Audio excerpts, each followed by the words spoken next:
Okay, so several of you have a different version of Excel than I've created on my videos. I have Office 2016 and some of you have Office 365, which has a different way of importing the data. So I'm going to do a screen capture via my phone from a student's PC. So she's going to do it. I'm going to walk her through Quiz 7A, at least to the point where you can pick up and learn from the other videos. So we're going to download the starting materials.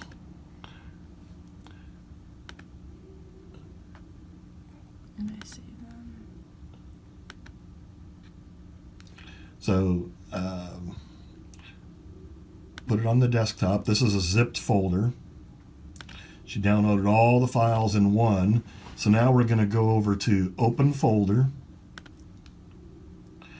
and see how it's got the little compressed icon. It's got the little zipper folder.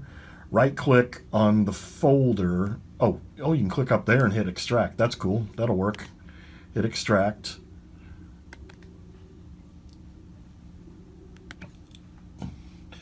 Now she has a folder, so if you go back out to the desktop, click on the desktop up in the toolbar right there. See, now you have the zipped file, and then the folder that you decompressed. So everything you need to do is inside that folder. In fact, I would probably throw away the zipped file so that you never mess with it and get confused by it again. So just right click on it and hit delete.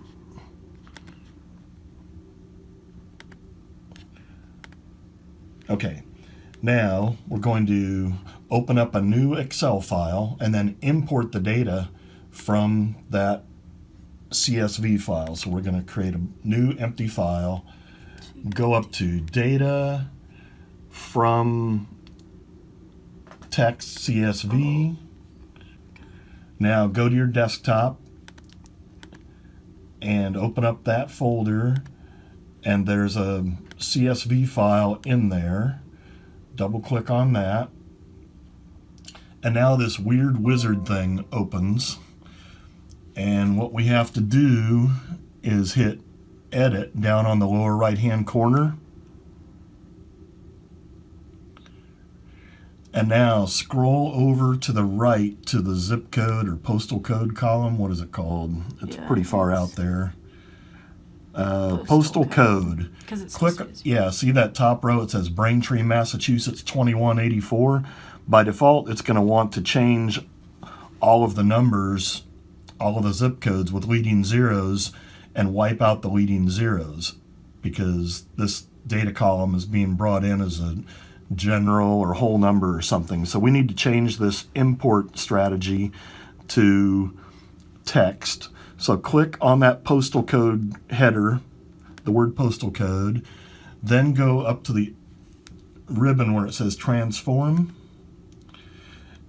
and then the data type, it says whole number right there. Change that to text. Replace current. Now see, it says Braintree, Massachusetts 02184. Huzzah! Is that even a word anymore? Is that a thing? Not anymore? Okay, I'm old. All right. So now go back up to the ribbon and say home, and close and load. Close and load. And it will import all the data correctly into your spreadsheet so that you can almost start. But unfortunately, fortunately or unfortunately, it brings the data in as a really cool Excel table. See, all of the header columns have the little drop-down arrows. That these Excel tables are really cool. It allows you to filter and sort just automatically. But unfortunately, I didn't program the My IT Lab to look for all of this inside a data table or an Excel table. So we have to convert this Excel table into just a plain old grid of cells called a range. So while we're here, click on that little convert to range one time, and this will permanently remove the query definition. That's fine, didn't want it in the first place. You can close this little query window out here. Just for kicks, I would probably do save. and save it as your name or whatever. Put it out on your desktop. Call it, I don't care, last name. Just call Quiz it 7 or something. Quiz 7A. That's fine. That's fine. And then I think you can probably delete sheet 1.